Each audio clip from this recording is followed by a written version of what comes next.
Rodeo is a fully grown, 1-year-old, 68-pound Great Dane mix.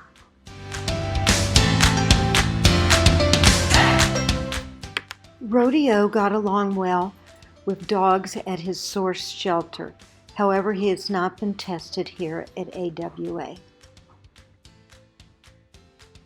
His new family needs to be prepared for a lively, large dog. He would do best with teens and up. However, younger children will be allowed on a case-by-case basis.